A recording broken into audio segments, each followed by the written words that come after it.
नमस्कार स्टूडेंट्स, कैसे हैं आप सभी। आज की अपनी हिंदी क्लास में पाठ 2 ईदगाह मुंशी प्रेमचंद की कहानी हम पढ़ रहे थे। पिछले वीडियो में भी अपन ने इस कहानी के बारे में जानकारी प्राप्त की थी। आज उससे आगे इस कहानी को हम पढ़ेंगे। उससे पहले जो कुछ इस कहानी में अभी तक पढ़ा गया है उसे एक बार फिर से रिवाइज कर लेते हैं। ईदगाह मुंशी प्रेमचंद की एक बाल मनोविज्ञान को प्रदर्शित करने वाली कहानी है। ईदगाह उस स्थान को कहा जाता है जहाँ पर ईद की नमाज पढ़ी जाती है। इस कहानी में एक ग्रामीण मुस्लिम परिवार का चित्रण किया गया है जो गरीब है, अभावग्रस्त है और दूसरे लोगों को ईद का त्योहार मनाते हुए देखकर अपने मन को महसूस लेता है और मन में जो उमंग और भावनाएं हैं वो सब दब जाती है, क्योंकि यह परिवार गरीब परिवार है। इनके पास वो सारे संसाधन नहीं हैं जिनसे किसी भी त्योहार को उत्साहपूर्वक मनाया जा सके। ईदगाह कहानी का मुख्य पात्र हामिद है, जो एक 4-5 साल का बालक है जिसके माता पिता का देहांत हो गया है। बूढ़ी दादी है उसकी अमीना, वो उसका पालन पोषण करती है।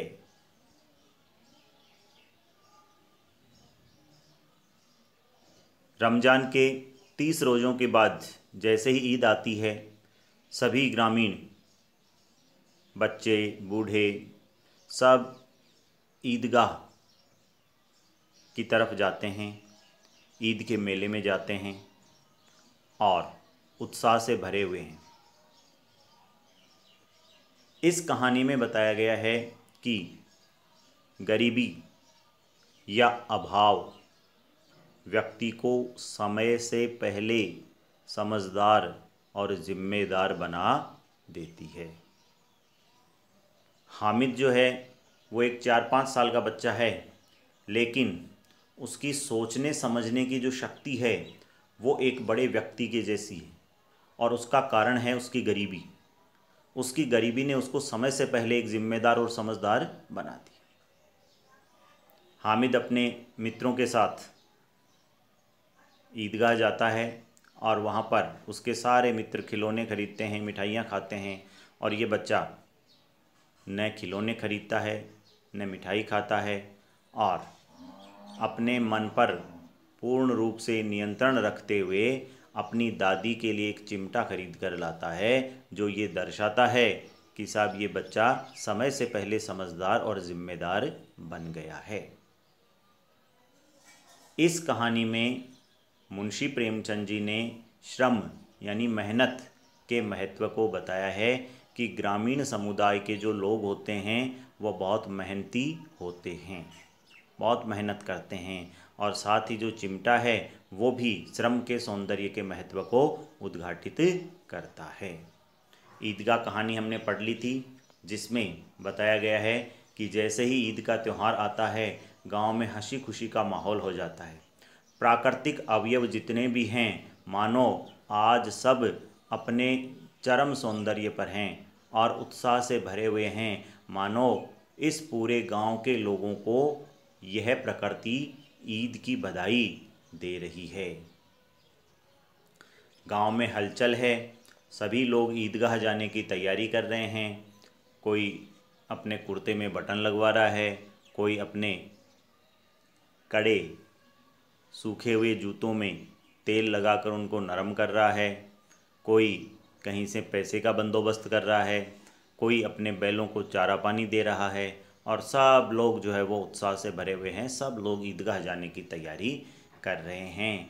बड़े लोगों को तो फिर भी घर गृहस्थी की चिंताएं हैं, लेकिन बालकों को घर गृहस्थी की कोई चिंता नहीं है।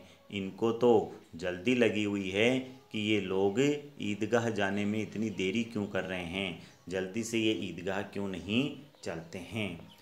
जो बच्चे हैं, हामिद के दोस्त हैं, किसी के पास 10 पैसे हैं, किसी के पास 8 पैसे हैं, किसी के पास 15 पैसे हैं, और सब अपने अपने पैसों को बारी बारी से जेब से निकाल कर बार बार गिनते हैं और कल्पनाएं करते हैं कि उन्हें मेले से क्या खरीद कर लाना है। अमीना चिंतित है कि सभी बच्चे मेले में पैसे लेकर जा रहे हैं, उसका पोता हामिद जो है वो मेले में कैसे जाएगा, उसके पास तो पैसे नहीं हैं। अब आइए, सभी बच्चे गांव से रवाना हो जाते हैं और ईदगाह की तरफ जाते हैं। और जैसा मैंने आपको पहले बताया, यह कहानी बाल मनोविज्ञान को चरितार्थ करती है, अर्थात बच्चों के मन की भावनाओं को बताती है कि बच्चों के मन की क्या भावनाएं हैं, क्या सोचते हैं, क्या विचार करते हैं, कैसी हरकतें करते हैं। ये सब कुछ इस कहानी में बताया गया। तो सभी बच्चे जो है वो बातें करते करते, भागते दौड़ते ईदगाह की तरफ जा रहे हैं। बीच में एक दूसरे से बातचीत करते हैं। आगे देखिए, अमीना को डर है कि नन्हा सा बच्चा 3 कोस कैसे पैदल चलेगा, और मान लीजिए अमीना उसके साथ चली जाए तो घर पे ईद की तैयारी कौन करेगा, ये भी उसकी समस्या थी। और यहाँ तो सब चीज़ें मांग कर लानी है, क्योंकि घर पे एक पैसा भी नहीं है, पैसे भी लाने हैं किसी से उधार, दूध भी लाना है, सेवैयाँ भी बनानी हैं, सब काम करने हैं। घर पे कुछ पैसे थे जो ग्वालिन को दे दिए। अब अमीना के पास पैसे नहीं हैं। 3 पैसे तो उसने हामिद को दिए, 5 पैसे उसके बटुए में थे, बस यही उसकी धरोहर थी। इतने से पैसों से कैसे ईद का त्यौहार मनाया जाएगा। गांव से बच्चे मेले के लिए रवाना हो जाते हैं और रास्ते का वर्णन आता है। शहर आने वाला है, घरों की 4 दीवारियां दिखाई देने लगती है, कॉलेज आता है, क्लब हाउस आता है, और बच्चे बातें करते करते आगे चलते हैं। आगे देखिए, बच्चे यहाँ पर विचार करते हैं कि जो जिन्न होता है उसके पास पैसे की कोई कमी नहीं है। तो बच्चे सोचते हैं कि अपने गांव का जो चौधरी कायम अली है, शायद उसके कब्ज़े में भी, उसके वश में भी बहुत सारे जिन्न हैं, इसीलिए वो उसको इतना सारा पैसा लाकर देते हैं। हालांकि ऐसा कुछ नहीं है, ये सिर्फ बाल कल्पनाएं हैं।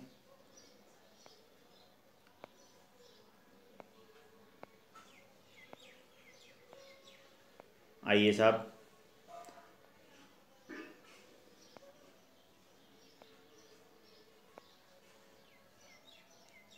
मोहसिन हामिद की नादानी पर दया दिखाकर बोला, अरे पागल, इन पुलिस वालों को कौन पकड़ेगा, पकड़ने वाले तो ये लोग खुद हैं, लेकिन अल्लाह इनको सज़ा खूब देता है, हराम का माल हराम में ही चला जाता है।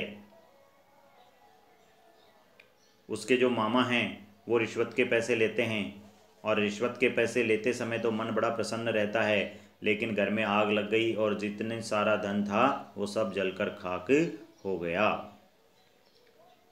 हामिद कहता है कि ये 150 से ज़्यादा होते हैं क्या?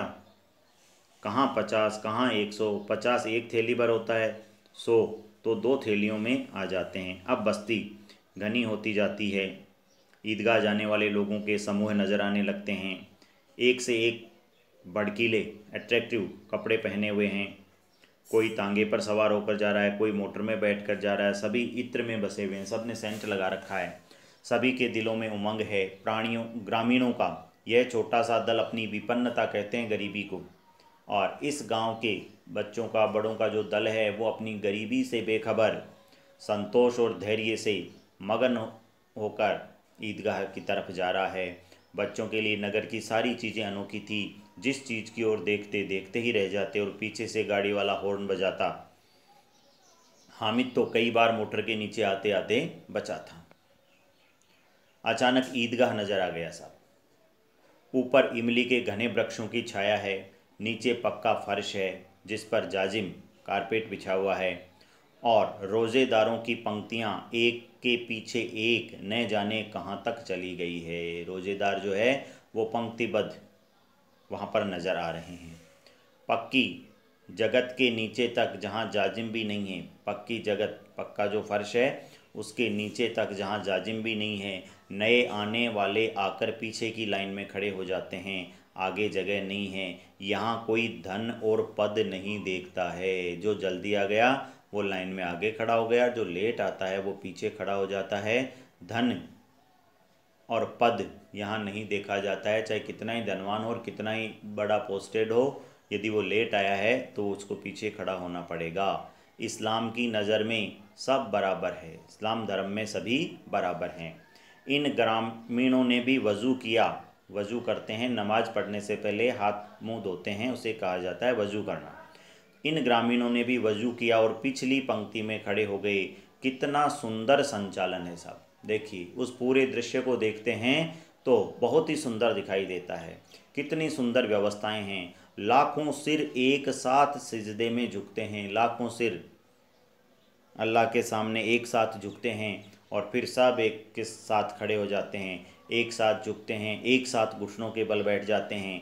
कई बार यही क्रिया होती है जैसे बिजली की लाखों बत्तियां एक साथ जल रही हो और एक साथ बुझ जाए, और यही क्रम चलता रहता है। कितना अपूर्व दृश्य था जिसकी सामूहिक क्रियाएं विस्तार और अनंतता हृदय को श्रद्धा, गर्व और आत्मानंद से भर देती थी। मानो भ्रातृत्व का एक सूत्र इन समस्त आत्माओं को एक लड़ी में पिरोए हुए हैं। तो देखो, जो लोग नमाज अदा कर रहे हैं वो दृश्य अपूर्व है। आज से पहले ऐसा दृश्य नहीं देखा, बहुत सुंदर है। सामूहिक क्रियाएं हैं, सब लोग जो कुछ करते हैं वो एक साथ करते हैं। विस्तार और अनंतता है, जहाँ तक नज़र जाती है वहाँ तक लोग ही लोग दिखाई देते हैं। हृदय को श्रद्धा, इस दृश्य को जब देखते हैं तो मन श्रद्धा से भर जाता है, गर्व से भर जाता है और आत्म आनंद, मन की खुशी से भर जाता है। मानो भाईचारे का एक सूत्र इन समस्त आत्माओं को एक लड़ी में पिरोए हुए है। और ये जो दृश्य है ये भाईचारे का सबूत देने वाला दृश्य है। एक ऐसा दृश्य है जिसे देखकर हम ये कह सकते हैं कि देखो साहब, कितना भाईचारा और कितना मेल मिलाप इस दृश्य में है। हम कह सकते हैं ईद का जो त्यौहार है वो भाईचारा बढ़ाने वाला त्यौहार है। नमाज खत्म हो गई, लोग आपस में गले मिल रहे हैं, तब मिठाई और खिलौनों की दुकानों पर धावा यानी आक्रमण होता है। नमाज खत्म हो गई, बड़े जो लोग हैं वो आपस में गले मिल रहे हैं, ईद की बधाई दे रहे हैं, लेकिन ये ग्रामीणों का दल तो जैसे ही नमाज खत्म हो गई मिठाई और खिलौनों की दुकानों की तरफ भागता है। ग्रामीणों का यह दल इस विषय में बालकों से कम उत्साही नहीं है साहब, और गांव के बच्चे नहीं, बड़े लोग जो है वो भी दुकानों की तरफ भाग रहे हैं। यह देखो हिंडोला है झूला, कोई कहता है कि देखो कितना बड़ा झूला है, 1 पैसा देकर चढ़ जाओ, कभी आसमान पर जाते हुए मालूम होगे, कभी ज़मीन पर गिरते हुए। बड़ा झूला है, कभी लगता है जैसे आसमान को छुएगा, कभी ज़मीन पर आ जाता है। यह चरखी है, ये सब खिलौने हैं मेले के। लकड़ी के हाथी, घोड़े, ऊँट, छड़ों से, लोहे की जो छड़ें होती है उनसे लटके हुए हैं। 1 पैसा देकर बैठ जाओ और 25 चक्कर, 25 राउंड का मजा लो आराम से। महमूद और मोहसिन और नूरे और सम्मी इन घोड़ों और ऊँटों के ऊपर बैठते हैं। ये हामिद के दोस्त हैं, महमूद, मोहसिन, नूरे और सम्मी। ये 1-1 पैसे देकर उन खिलौनों के ऊपर, घोड़ों के ऊपर, ऊँटों के ऊपर बैठते हैं। हामिद दूर खड़ा है, 3 पैसे तो उसके पास है, वो बेचारा 1 पैसा यहाँ कैसे खर्च कर सकता, उसके पास तो कुल कितने पैसे हैं, 3 हैं। अपने कोष, अपने खजाने का 1/3, 1/3 जरा सा चक्कर खाने के लिए वो नहीं दे सकता है। देखना, ये है कि एक बच्चा उम्र से पहले कैसे समझदार हो रहा है। सारे दोस्त 1-1 पैसा देकर ऊँट और घोड़ों के ऊपर बैठते हैं, लेकिन ये बच्चा कहता है कि मेरे पास तो 3 पैसे हैं, उसका 1/3 मैं इन खिलौनों के ऊपर कैसे खर्च कर सकता हूँ। सब चरखियों से उतरते हैं, अब खिलौने लेंगे साहब। इधर दुकानों की लाइन कतार लगी हुई है, तरह तरह के खिलौने हैं। सिपाही, गुजरिया, राजा, वकील, भिश्ती, साधु, वाह कितने सुंदर खिलौने। ये सब खिलौने हैं सब। सिपाही बंदूक लिए हुए, ये भी खिलौना है। गुजरिया जो गाय चराती है, दूध निकाल कर लाती है, वो भी खिलौना है। राजा की भी एक मूर्ति है खिलौने के रूप में। वकील साहब काला कोट पहने हुए। भिश्ती कहते हैं पानी भरने वाले। और साधु, वाह सब कितने सुंदर खिलौने हैं। अब बोला ही चाहते हैं, मतलब सारे खिलौने ऐसे लगते हैं जैसे अभी बोलेंगे, इतने सुंदर खिलौने। महमूद सिपाही लेता है। अब आपको याद रखना है कि हामिद के किस दोस्त ने क्या खिलौना खरीदा। महमूद ने सिपाही खरीदा। सिपाही की खाकी वर्दी और लाल पगड़ी साफा, कंधे पर बंदूक रखे हुए, मालूम होता है अभी कवायद किए चला आ रहा है, जैसे अभी पीटी परेड करके ही आ रहा है, ऐसा लग रहा था सिपाही। मोहसिन को भिश्ती पसंद आ गया। मोहसिन ने भिश्ती खरीद लिया। भिश्ती होता है पानी भरने वाला, जो घरों घरों में जाकर पानी की सप्लाई करता है। भिश्ती की कमर झुकी हुई है, ऊपर मशक रखे हुए। मशक एक चमड़े का बना हुआ होता है पात्र, जिसके अंदर पानी भरते हैं। मशक का मुंह एक हाथ में पकड़े हुए है भिश्ती। कितना प्रसन्न है, शायद ये कोई गीत गाता हुआ जा रहा है, ऐसा लग रहा है। बस मशक से पानी उड़ेला ही चाहता है, पानी उड़ेलना ही चाह रहा है। और नूरे को वकील से प्रेम है साहब, नूरे ने वकील खरीदा। अब आपको ये याद रखना है कि महमूद ने तो क्या खरीदा, सिपाही, मोहसिन ने भिश्ती, ठीक है, और नूरे ने वकील खरीद लिया। कैसी विद्वता है वकील के मुख पर। काला चोगा, काला कोट पहन रखा है, नीचे सफ़ेद अचकन जैकेट पहन रखी है। अचकन के सामने वाली जेब में घड़ी लटक रही है, सुनहरी जंजीर है। एक हाथ में कानून की किताब लिए हुए हैं। मालूम होता है अभी किसी अदालत से जिरह या बहस करके चले आ रहे हैं। यह सब 2-2 पैसे के खिलौने हैं सारे। अब उन बच्चों ने पहले तो 1-1 पैसा झूला झूलने में लगा दिया, अब ये खिलौने हैं 2-2 पैसे के। हामिद के पास कुल 3 पैसे हैं। इतने महंगे खिलौने वो कैसे ले सकता है साहब, नहीं ले सकता। खिलौने कहीं हाथ से छूट पड़े तो चूर चूर हो जाए, जरा पानी पड़े तो उनका सारा रंग घुल जाए। ऐसे खिलौने लेकर वह क्या करेगा, किस काम के। देखो एक बच्चा कैसे अपने मन को संतुष्ट करता है। जब उसके मित्र 2-2 पैसे के खिलौने खरीदते हैं, तब वो अपने मन को यह कहकर राजी करता है कि मैं क्या करूँगा इन खिलौनों का, ये किसी काम के नहीं है, मिट्टी के ही तो हैं, मानो हाथ से गिरते ही टूट जाएंगे, पानी में भीग गए तो गल जाएंगे, किसी काम के नहीं है ये खिलौने। मोहसिन कहता है मेरा भिश्ती रोज पानी दे जाएगा सांझ सवेरे। मोहसिन ने भिश्ती खरीदा तो मोहसिन कहता है कि मेरा भिश्ती जो है सुबह शाम घर पे पानी भरेगा। अब मेरी अम्मी को पानी भरने की ज़रूरत नहीं है, हमारे तो घर पर भी भिश्ती भरेगा पानी। महमूद और मेरा सिपाही घर का पहरा देगा। कोई चोर आएगा तो फौरन बंदूक फायर कर देगा, मतलब बंदूक से फायर कर देगा ये। नूरे और मेरा वकील तो खूब मुकदमे में लड़ेगा। हामिद खिलौनों की निंदा करता है। हामिद कहता है मिट्टी के ही तो हैं, गिरे तो चकनाचूर हो जाएंगे, लेकिन ललचाई हुई आंखों से खिलौनों को देख रहा है। ये लाइन भी अंडरलाइन करनी है। हामिद ऊपर के मन से तो खिलौनों की निंदा करता है, लेकिन है तो बालक ही, उसका भी मन करता है कि मैं भी इन खिलौनों को छूऊं, इनके हाथ लगाऊं, और चाहता है कि जरा देर के लिए उन्हें हाथ में ले सकता है क्या। उसके हाथ अनायास ही लपकते हैं कि ला दे के दिखा तेरा खिलौना कैसा है। लेकिन लड़के इतने त्यागी नहीं होते, ध्यान देना, लड़के इतने त्यागी नहीं होते हैं, आसानी से अपनी चीज़ का त्याग नहीं करते हैं, आसानी से अपनी चीज़ किसी को नहीं देते हैं। विशेषकर जब अभी नया शौक़ है, जब अभी नया नया कोई चीज़ खरीदी है तो बच्चा किसी को दूसरे को नहीं देता है। हामिद ललचाता ही रह जाता है और उसके किसी मित्र ने उसको खिलौना हाथ में नहीं लेने दिया। खिलौनों के बाद मिठाइयों की दुकानें आती है। किसी ने रेवड़ी खरीदी, किसी ने गुलाब जामुन, तो किसी ने सोहन हलवा खरीदा। मज़े से खा रहे हैं। हामिद उनकी बिरादरी से पृथक यानी अलग है। क्यों? क्योंकि उसके पास पैसे नहीं हैं। सारे दोस्त मिठाइयाँ खाते हैं और ये बच्चा उनकी तरफ ललचाई हुई आंखों से देखता है। अब आगे, के पास 3 पैसे हैं, क्यों नहीं कुछ लेकर खाता, ललचाई आंखों से सबकी ओर देखता है।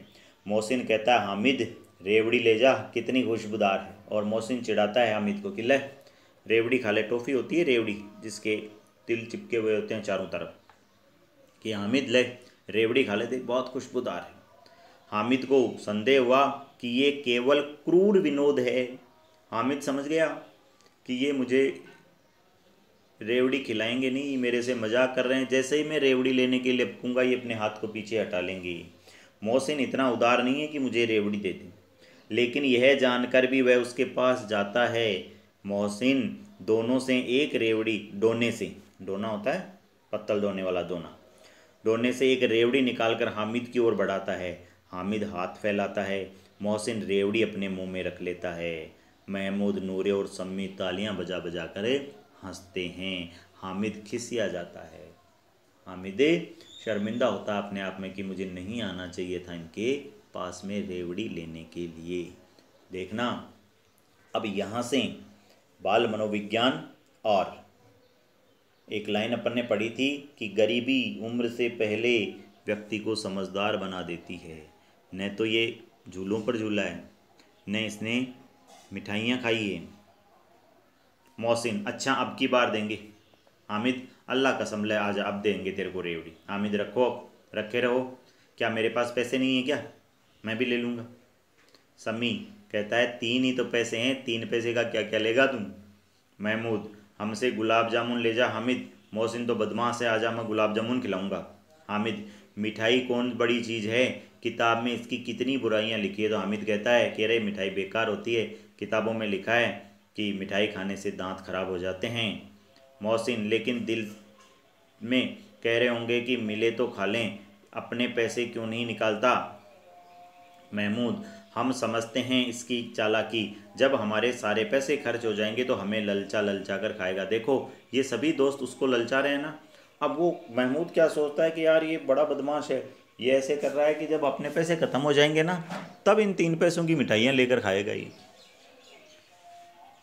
मिठाइयों के बाद कुछ दुकानें लोहे की चीज़ों की आई, कुछ गिलट यानी धातु और कुछ नकली गहनों की दुकानें आई।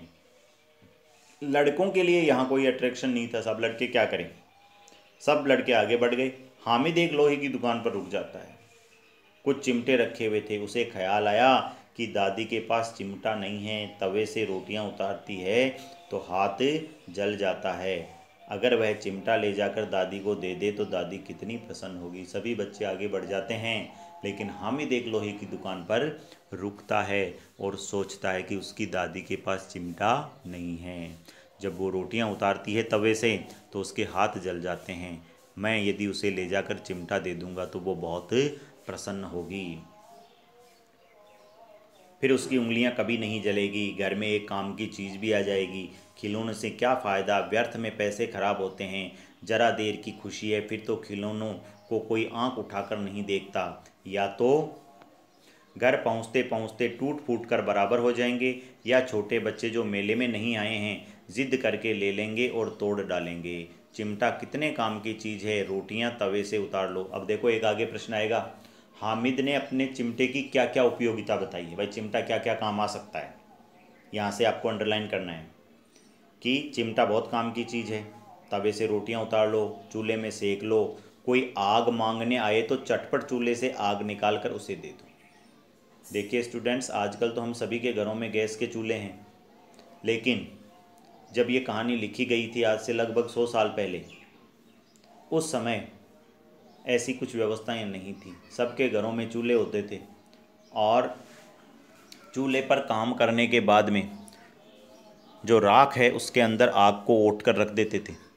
फिर मान लो किसी को चूल्हा जलाना है तो अब माचिस भी नहीं होती थी, चूल्हा जलाना है तो वो किसी के घर से आग मांग कर लाता था कि लो भाई थोड़ी सी आग डालो, फिर उस आग से वो अपने चूल्हे में आग जलाता था।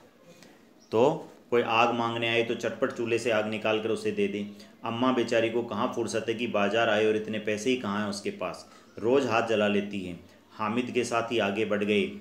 सबील पर सब के सब शरबत पी रहे हैं, प्याऊ के पास खड़े होकर शरबत पी रहे हैं। देखो सब कितने लालची है, कितनी मिठाइयाँ ली, मुझे किसी ने एक भी नहीं दी। और हामिद सोचता है देखो कहने को तो ये मेरे दोस्त हैं, लेकिन कितने लालची है, कितनी मिठाइयाँ खाई, लेकिन किसी ने मुझे तो पूछा नहीं, एक भी मिठाई नहीं दी।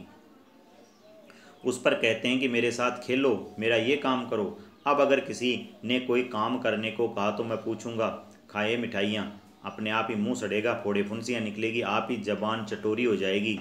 तब घर से ये पैसे चुराएंगे और मार खाएंगे। देखो कैसे अपने मन को समझा रहा है कि ये मेरे कैसे दोस्त हैं। कहने को तो ये मेरे दोस्त हैं, हमेशा कहते हैं कि साथ खेलो, ये काम करो, वो काम करो, और जब मिठाइयों की बारी आई तो मुझे किसी ने नहीं पूछा। खाने दो मिठाइयाँ, इनका मुंह सड़ेगा, फोड़े फुंसियाँ निकलेगी और इनकी जबान चटोरी हो जाएगी, मिठाई के लालची हो जाएंगे। और जब मिठाई के पैसे नहीं मिलेंगे तो घर में चोरी करेंगे, और चोरी करेंगे तो पिटाई होगी। मैं तो ऐसा काम नहीं करूँगा, हामिद अपने आप को कहता है। तब घर से पैसे चुराएंगे, मार खाएंगे। किताब में झूठी बातें थोड़ी लिखी है, ये सब कुछ किताबों में लिखा है। मेरी ज़बान को मैं क्यों ख़राब करूं। अम्मा चिमटा देखते ही दौड़कर मेरे हाथ से ले लेंगी और कहेंगी मेरा बच्चा अम्मा के लिए चिमटा लाया है। हज़ारों दुआएं देगी, फिर पड़ोस की औरतों को दिखाएगी, सारे गांव में चर्चा होने लगेगी, हामिद चिमटा लाया है, कितना अच्छा लड़का है, इन लोगों के खिलौनों पर इनको कौन दुआएं देगा। बड़ों की दुआएं सीधे अल्लाह के दरबार में पहुंचती और तुरंत सुनी जाती है।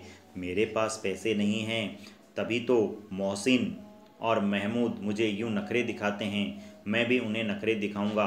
खेलें खिलौने और खाएं मिठाइयाँ, मैं नहीं खेलता खिलौने, किसी का मिजाज मैं क्यों सहूँ। मैं गरीब सही, किसी से कुछ मांगने तो नहीं जाता। आखिर अब्बा जान कभी न कभी तो आएंगे ही, अम्मी भी आएगी ही। फिर इन लोगों से पूछूंगा कि कितने खिलौने लोगे। देखो कितने बड़े दिल वाला है।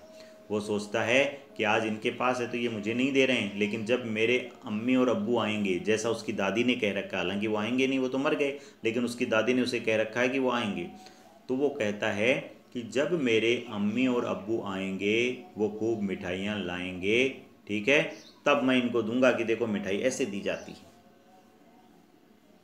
एक एक को टोकरियां भर के खिलौने दूंगा और दिखा दूंगा कि दोस्तों के साथ किस तरह का सलूक किया जाता है। यह नहीं कि एक पैसे की रेवड़ी लीर चिड़ा चिड़ा कर खाने लगे। सब के सब खूब हंसेंगे कि हामिद ने चिमटा लिया है, हंसे मेरी बला से। उसने दुकानदार से पूछा, यह चिमटा कितने का है। दुकानदार ने उसकी ओर देखा और कोई आदमी साथ न देख कर कहा, बेटा ये तुम्हारे काम का नहीं है, जाओ। तो हामिद कहता, बिकाऊ है क्यों नहीं भाई, बेचने के लिए तो रख रखे हैं, मैं क्यों नहीं ले सकता। तो वो कहता है बिकाऊ क्यों नहीं है और यहाँ लाए क्यों हैं हम लोग, तो बताते क्यों नहीं कै पैसे का है, यानी कितने पैसे का है। तो दुकानदार ने कहा 6 पैसे लगेंगे। हामिद का दिल बैठ गया।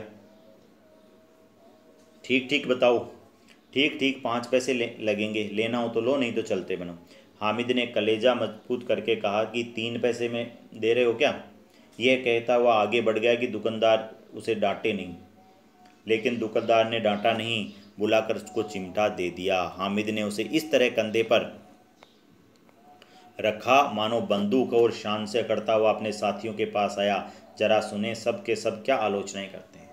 तो साहब 3 पैसे में हामिद ने चिमटा खरीद लिया। एक प्रश्न आएगा कि हामिद ने चिमटा कितने पैसे में खरीदा, 3 पैसे में। देखो बच्चे का दिल कितना बड़ा है, कुल 3 ही पैसे थे, अपने लिए उसने कुछ नहीं लिया, अपनी दादी के लिए लिया। स्टूडेंट्स, ये कहानी आपको सीख देती है कि आपके घर में जो बड़े बूढ़े हैं वो हमेशा आपका ख्याल रखते हैं। वो कहीं भी जाते हैं तो आपके लिए कुछ ना कुछ लेकर आते हैं। आपका भी ये फ़र्ज़ बनता है कि जब भी आप कहीं जाएं उनके लिए आप कुछ भी लेकर आएं, लेकिन उनके लिए ज़रूर लेकर आएं। उससे क्या होता है, उन लोगों को ये महसूस होता है कि साहब हमारी भी कोई फ़िक्र करने वाला है। जैसा हामिद के पास कुल 3 पैसे थे और उन 3 पैसों से वो अपने लिए कुछ नहीं लाता है, अपनी दादी के लिए लाता है। आप भी इस तरह की मिसाल सामने रखें कि कोई भी चीज़ होती है घर में जो बड़े बुजुर्ग हैं उनके लिए भी आप लेकर आएँ।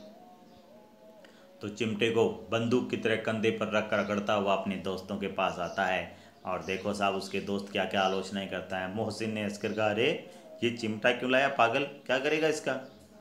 हामिद ने चिमटे को ज़मीन पर पटक कर कहा, जरा अपना बिस्ती ज़मीन पर गिरा दो, सारी पसलियाँ चूर चूर हो जाएगी बच्चू।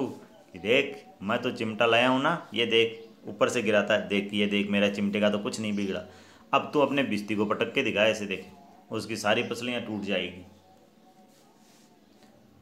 महमूद बोला तो ये चिमटा कोई खिलौना थोड़ी है। हामिद खिलौना क्यों नहीं है, अभी कंधे पर रखा तो देखो बंदूक हो गया, हाथ में लिया तो फकीरों वाला चिमटा हो गया। चाहूँ तो इसे मजीरे का काम भी ले सकता हूँ, छन छन बजा भी सकता हूँ। एक चिमटा जमा दूँ तो तुम लोगों के सारे खिलौनों की जान भी निकाल सकता हूँ। इतना काम का है मेरा चिमटा। तुम्हारे खिलौने कितना ही जोर लगाएं वे मेरे चिमटे का बाल भी बांका नहीं कर सकते हैं। बाल बांका नहीं करना, कुछ भी नहीं बिगाड़ना मुहावरा है। मेरा बहादुर शेर है ये चिमटा। समी ने खंजरी ली थी, खंजरी होती है ढोलक की तरह बजाने की। प्रभावित होकर बोला, मेरी खंजरी से एक्सचेंज कर ले इसको, 2 आने की है मेरी खंजरी। हामिद ने खंजरी की ओर उपेक्षा से इग्नोर करते हुए देखा। बोला, मेरा चिमटा चाहे तो तुम्हारी खंजरी का पेट फाड़ देगा, ये उसके अंदर घुसेड़ दूंगा इसको। बस एक चमड़े की झिल्ली तो लगी है उस पर। डब डब बोलने लगी, जरा सा पानी लग जाए तो ख़त्म हो जाए। मेरा बहादुर चिमटा आग में, पानी में, तूफान में बराबर डटा खड़ा रहेगा। चिमटे ने सभी को मोहित कर लिया साहब, लेकिन अब पैसे किसके पास हैं। फिर मेले से दूर निकल आए। 9 कब के बज गए, धूप तेज हो गई, घर पहुंचने की जल्दी हो रही है। बाप से जिद भी करें तो भी चिमटा नहीं मिल सकता है। जिनके पिता साथ आए हैं, यदि ये बच्चे उनसे जिद भी करें तो भी अब तो चिमटा नहीं दिला सकते हैं। हामिद है बड़ा चालाक, इसलिए बदमाश ने अपने पैसे बचा रखे थे, उसके दोस्तों ने सोचा। अब बालकों के 2 दल हो गए, 2 ग्रुप हो गए साहब। मोहसिन, महमूद, समी और नूरे, ये 4 तो एक तरफ, हामिद अकेला दूसरी तरफ। शास्त्रार्थ हो रहा है, डिबेट हो रही है। वो अपने खिलौनों को श्रेष्ठ बताते हैं, ये अपने चिमटे को श्रेष्ठ बताता है। समी तो विधर्मी हो गया साहब, मतलब समी जो है उसने ग्रुप चेंज कर लिया। किधर आ गया, हामिद की तरफ। दूसरे पक्ष में जा मिला। लेकिन मोहसिन, महमूद और नूरे हामिद से 1-1, 2-2 साल बड़े होने पर भी हामिद के आघात यानी उसके आक्रमणों से आतंकित थे, डर रहे थे। मतलब वो जो बातें कर रहा था उसकी बातों को वो काट नहीं पा रहे थे। उसके पास न्याय का बल है, नीति की शक्ति है। किसके पास, हामिद के पास। एक और मिट्टी है, दूसरी ओर लोहा है। जो इस वक्त अपने को फौलाद कह रहा है वह अजय है, घातक है। अगर कोई शेर आ जाए तो मियाँ बिस्ती के छक्के छूट जाए। वो कहता है कि कोई शेर आ जाए ना, तेरा बिस्ती तो डर के मारे भाग जाए। मियाँ सिपाही बंदूक, मिट्टी की बंदूक छोड़कर भागे। वकील साहब की नानी मर जाए डर के मारे, चोगे में मुंह छिपाकर जमीन पर लेट जाए। मगर ये चिमटा, ये बहादुर है, ये रुस्तम हिंद है, ये हिंदुस्तान का सर्वश्रेष्ठ व्यक्ति है। ये मतलब रुस्तम है, छुपा रुस्तम है। लपक कर शेर की गर्दन पर सवार हो जाएगा और उसकी आंखें निकाल लेगा। ऐसा है मेरा चिमटा। मोहसिन ने एडी चोटी का जोड़ लगाकर कहा, अच्छा पानी तो नहीं भर सकता ना तेरा चिमटा, मेरा बिस्ती तो पानी भरेगा। हामिद ने चिमटे को सीधा करके खड़ा करके कहा कि ये बिस्ती को डांट लगाएगा तो तेरा बिस्ती दौड़ा दौड़ा पानी लेकर आएगा और मेरे दरवाजे पर पानी छिड़केगा। मोहसिन हार गया बेचारा। महमूद ने कुमुक पहुंचाई, ठेस पहुंचाई। अगर बच्चू पकड़ा जाए तो अदालत में बंदे बंदे फिरेंगे, तब तो मेरा वकील ही के पास ही आएगा ना। हामिद इस प्रबल तर्क का जवाब नहीं दे सकता। उसने पूछा, हमें पकड़ने कौन आएगा। नूरे ने अकड़कर कहा कि मेरा सिपाही आएगा पकड़ने के लिए। हामिद ने मुंह चिढ़ाकर कहा, ये बेचारे हम बहादुर रुस्तम हिंद को पकड़ेंगे क्या। अच्छा लाओ अभी जरा कुश्ती लड़वा दो, इसकी सूरत देखकर दूर से भागेंगे, पकड़ेंगे क्या। बेचारा आया तेरा सिपाही पकड़ने के लिए, क्या मेरे चिमटे को पकड़ सकता है क्या ये। मोहसिन को एक नई चोट सूझ गई, नई बात सूझी। उसने चिमटे का मुंह, तुम्हारे चिमटे का मुंह रोज आग से जलेगा। अब मोहसिन ने कहा, रे तेरा चिमटा तो रोजाना आग में रहेगा, इसका तो मुंह रोजाना जलेगा। उसने समझा था कि हामिद लाजवाब हो जाएगा, यानी इसका कोई जवाब नहीं होगा, लेकिन ये बात नहीं थी साहब। हामिद ने तुरंत जवाब दिया कि आग में बहादुरी कूदते हैं जनाब। तुम्हारे ये वकील, सिपाही और बिस्ती लौंडियों की तरह, औरतों की तरह घर में घुस जाएंगे। आग में कूदना वह काम है जो ये रुस्तम हिंदी कर सकता है। तो हामिद ने कहा कि जो बहादुर होते हैं वही आग में कूदते हैं। तुम्हारे ये वकील, सिपाही, बिस्ती सब औरतों की तरह घर में घुस जाएंगे डर के मारे। आग में कूदना बहादुरों का काम है और ये मेरा रुस्तम हिंद ही कर सकता है। महमूद ने एक जोर और लगाया, साहब वकील साहब कुर्सी मेज पर बैठेंगे, तुम्हारा चिमटा तो बावर्ची खाने में ज़मीन पर पड़ा रहेगा। महमूद ने कहा कि मेरा जो वकील है ना, ये तो कुर्सी टेबल पर बैठेगा, तुम्हारा चिमटा बावर्ची खाने रसोई घर में पड़ा रहेगा। इस तर्क ने समी और नूरे को भी थोड़ा सा सजीव किया कितने ठिकाने की बात कही है पट्टे ने। चिमटा बावर्ची खाने में पड़े रहने के सिवाय और क्या कर सकता है। हामिद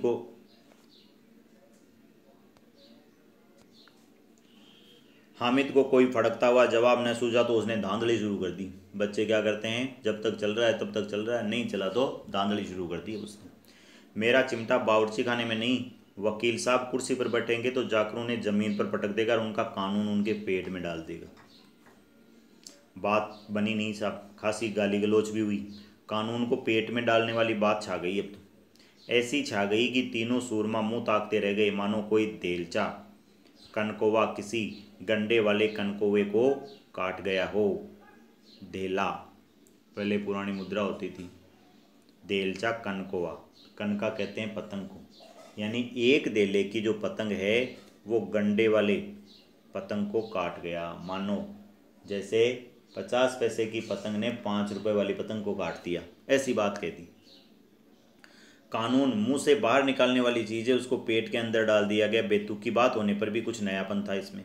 हामिद ने मैदान मार लिया, उसका चिमटा रुस्तम हिंद है। अब इसमें मोहसिन, महमूद, नूरे, सम्मी किसी को भी कोई आपत्ति नहीं है। विजेता को हारने वालों से जो सत्कार मिलना चाहिए था वह हामिद को मिला साहब। हामिद जीता और दोस्त हार गए। औरों ने 3-3, 4-4 आने पैसे खर्च किए लेकिन कोई काम की चीज़ नहीं ला सके। हामिद ने 3 पैसों में रंग जमा लिया। सच ही तो है, खिलौनों का क्या भरोसा, टूट फूट जाएंगे। हामिद का चिमटा तो हमेशा बना रहेगा, बरसों चलेगा। संधि की शर्तें तय होने लगी, कॉम्प्रोमाइज़ होने लगा दोस्तों में। मोहसिन ने कहा, जरा अपना चिमटा दो, हम भी देखें, तुम हमारा बिस्ती लेकर देख लो। महमूद और नूरे ने भी अपने अपने खिलौने पेश किए दिखाने के लिए। हामिद को इन शर्तों को मानने में कोई आपत्ति नहीं थी। चिमटा बारी बारी से सबके हाथ में गया और उसके खिलौने बारी बारी से हामिद के हाथ में आए। उनके खिलौने कितने खूबसूरत खिलौने हैं। हामिद ने हारने वालों के आंसू पोंछे, सांत्वना दी। मैं तो तुम्हें चिढ़ा रहा था यार, ये चिमटा भला इन खिलौनों की क्या बराबरी करेगा। मालूम होता है अब बोलेंगे, अब बोलेंगे, कितने सजीव लग रहे हैं। लेकिन मोहसिन की पार्टी को इस दिलासे से संतोष नहीं हुआ। चिमटे का सिक्का खूब बैठ गया था साहब। चिपका हुआ टिकट पानी से भी नहीं छूट रहा था।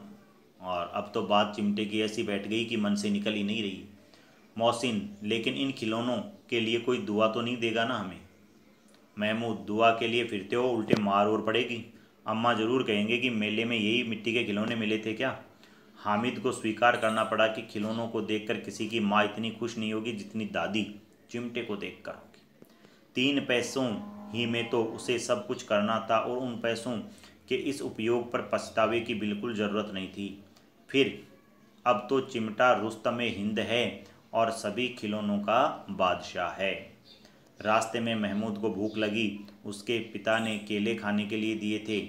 महमूद ने केवल हामिद को पार्टनर बनाया केले खाने में। उसके अन्य मित्र मुंह ताकते रह गए। ये सब चिमटे का ही प्रताप था साहब। 11 बज गए, गांव में हलचल है, मेले वाले आ गए। मोहसिन की छोटी बहन ने दौड़कर बिस्ती उसके हाथ से छीन लिया और मारे खुशी के जो उछली तो मियाँ बिस्ती नीचे आ गए और सुरलोक सिधार गए। ये लो साहब, मोहसिन के खिलौने का तो काम तमाम हो गया। जैसे ही घर पर आया, बहन ने दौड़कर बिस्ती हाथ में लिया और खुशी के मारे उछली, गिरते ही टूट गया। इस पर भाई बहन में खूब मारपीट हुई, दोनों खूब रोए। उनकी अम्मा ने यह शोर सुना तो वो बिगड़ी और दोनों के ऊपर 2-2 चांटे और लगा दी। मियाँ नूरे के वकील का अंत उनके प्रतिष्ठानुकूल इससे ज़्यादा गौरवमय हुआ। भाई वकील बड़ा आदमी है तो उसका अंत भी उसी हिसाब से होगा। वकील जमीन पर या ताक पर तो बैठ नहीं सकता था, उसकी मर्यादा का विचार तो रखना ही था। दीवार में 2 खूंटियाँ गाड़ी गई, उन पर लकड़ी का एक पटरा रखा गया। पटरे पर कागज़ का कालीन कारपेट बिछाया गया। वकील साहब राजा भोज की तरह सिंहासन पर विराजे साहब।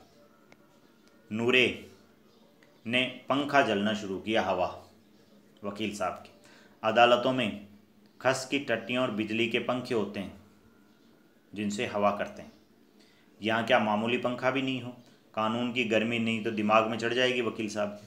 बांस का पंखा आया और नूरे हवा करने लगा। मालूम नहीं पंखे की हवा से या पंखे की चोट से वकील साहब स्वर्गलोक से मृत्युलोक में आ गए। पंखे की लगी और वकील साहब ऊपर से आकर नीचे गिरे, धम। और उनका माटी का चोला माटी में ही मिल गया, मिट्टी का खिलौना मिट्टी में मिल गया। फिर बड़े ज़ोर शोर से मातम हुआ घर में और वकील साहब की अस्थियाँ कचरे के ढेर पर डाल दी गई। मतलब फेंक दिया गया। अब रहा महमूद का सिपाही, उसे चटपट गांव का पहरा देने का चार्ज मिल गया। बच्चों ने आते ही कहा कि साहब सिपाही आया है, अब गांव पे ये पहरा देगा। लेकिन पुलिस का सिपाही कोई साधारण व्यक्ति तो था नहीं जो अपने पैरों चले, वह तो पालकी में बैठकर चलेगा।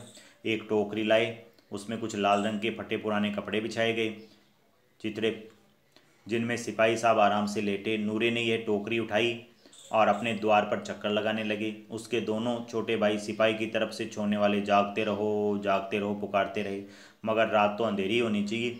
महमूद को ठोकर लग गई, टोकरी उसके हाथ से छूटकर गिर गई और मियाँ सिपाही अपनी बंदूक लिए ज़मीन पर गिरे और उनकी एक टांग में दोष आ गया, टांग टूट गई एक।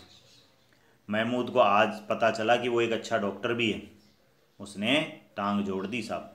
उसको ऐसा मर्रम मिल गया जिसने वह टूटी टांग को जल्दबाजी में फटाफट जोड़ सकता है। केवल गूलर का दूध चाहिए, गूलर पेड़ होता है, उसका दूध लाओ और उससे टांग जोड़ेंगे। गूलर का दूध आया, टांग जोड़ दी गई, लेकिन सिपाही जो ही खड़ा किया गया टांग जवाब दे गई उसकी।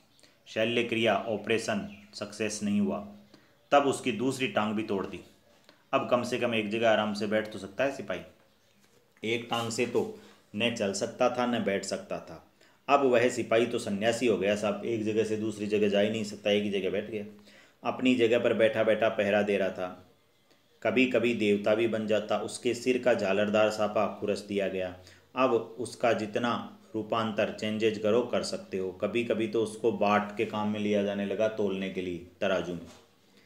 अब मियाँ हामिद का हाल सुनो। अमीना उसकी आवाज़ सुनते ही दौड़ी और उसे गोद में उठाकर प्यार करने लगी। अचानक उसके हाथ में चिमटा देखकर वह चौंकी। ये चिमटा कहाँ था? हामिद कहता है, मैंने मोल लिया है। कितने पैसे में? 3 पैसे दी। अमीना ने छाती पीट ली। यह कैसा बेसमझ लड़का है कि दोपहर हुआ, कुछ खाया न पिया, लाया क्या? चिमटा। सारे मेले में तुझे और कोई चीज़ नहीं मिली जो ये लोहे का चिमटा उठा लाया?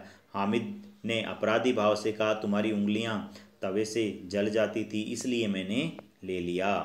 बुढ़िया का क्रोध तुरंत प्रेम में बदल गया, और स्नेह भी, प्रेम भी वो नहीं जो प्रलग्भ होता है, साधारण होता है और अपनी सारी कसक शब्दों में बिखेर देता है। यह मूक स्नेह था, साइलेंट प्रेम था। ये खूब ठोस था, रस और स्वाद से भरा हुआ प्रेम था। बच्चे में कितना त्याग है, कितना सद्भाव और कितनी बुद्धि है।